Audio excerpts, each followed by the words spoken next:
Hi everyone, welcome back to another simple living episode. And my name is Regina, if you're new here. And in this channel, we talk about simple living. And under the umbrella of simple living, we're talking about decluttering. We want to declutter our spaces so that we can enjoy living in the spaces that we live in. We also want to give when we declutter, and there are some items that we don't want to keep. We can give to those who I need. And we also talk about saving money. So when you declutter and there's an item that can give you money, you can sell it, earn some money, save it, or even use it however you may plan to. And also on the point of saving money, we talk about how we can reduce our expenses and save more money so that we may be financially independent. So today it's a continuation of our first episode on how my family and I are able to save and invest 48% of our income. And so maybe this is the point that I say that my husband and I are both employees. We are employed, yes. And so when I talk about income, I'm talking about income from that point of view that we have two salaries coming in, and so we've learned to live on one salary and save the other one. But something else, we are keen on becoming financially independent at some point, and just perhaps, if not quitting, but reducing the amount we invest in terms of work. Perhaps do our thing and not necessarily be employed, perhaps become employers. So time will tell. But we have a name in our goal. That's part of the objectives that we want to achieve. And so to do that, we have found ourselves working extra harder and doing side hustles so that we can increase our income.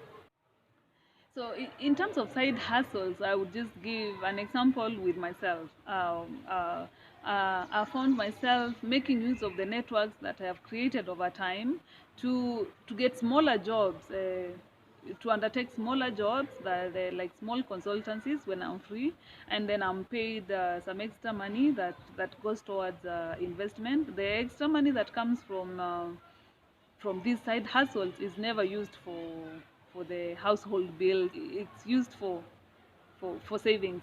And this is the point where, if any one of you who has given me an opportunity to work with them is watching, it's the point where I say thank you so much, and thank you for the partnerships and the networks that are in this channel that I know I've made use of.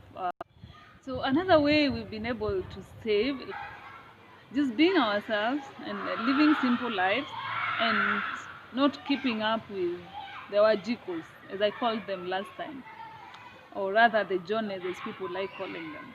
There's this pressure that sometimes people get from friends, colleagues, and peers, the people you are living around with, and you feel like you have to do these things because so and so did them, and your peers did them, and the talk around the office or around the spaces where you're living is about this big car, this big house, my children are going to this kind of school and that other school. Times people have found themselves falling into that trap, and trying to keep up with friends, then taking your child to such an expensive school that you cannot afford just to please your friends, and or just yet you are struggling.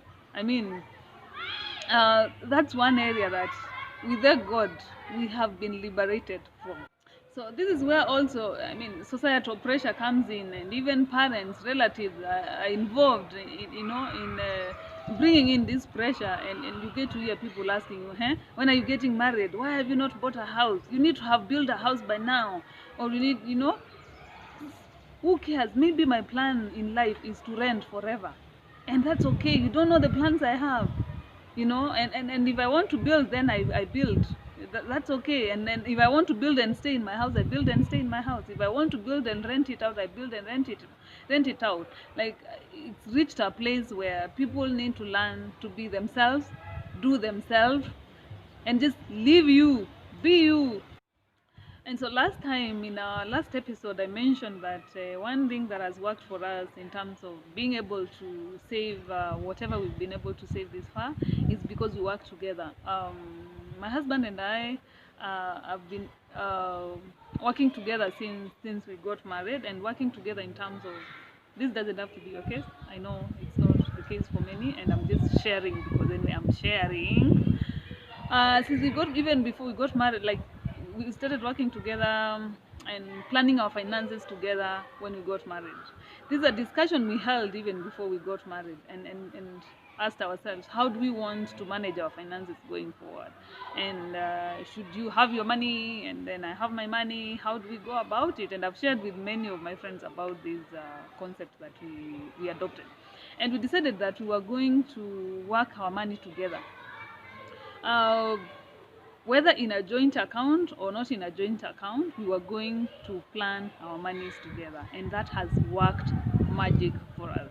In fact, I was not for the joint account. I was coming from a background where everybody has their money. I use my money the way I want. You don't get, in between my money. Kila mtu na pesa yake. But then my husband was coming from a background where the parents used to keep the money together and do things together, and so that approach, I just found it weird. And how can it work? We decided to try it. I mean, we said, okay, let's try it for some time, and if it doesn't work, then we revert to the other system. My God, I mean, I can never imagine going back to another system. So it works for us, and that has enabled us to save the monies that we have saved this far. And I'm not in any way saying that if a couple is not working together, or rather is not planning together, that you cannot achieve financial independence or you cannot be able to save. No, you can. I'm just sharing the way we've done it, and the way and how it has worked for us. Because so to this far, I hope the 3 points I've shared today, which were really elaborate, will help you to make wise decisions about your finances. I'm not a financial expert, by the way. I'm just sharing my life. So please remember to subscribe, like my videos, hit the notification button so that you can be getting these videos when I post them. Share with your friends, invite your friends to watch the videos. And until next time, kwaheri.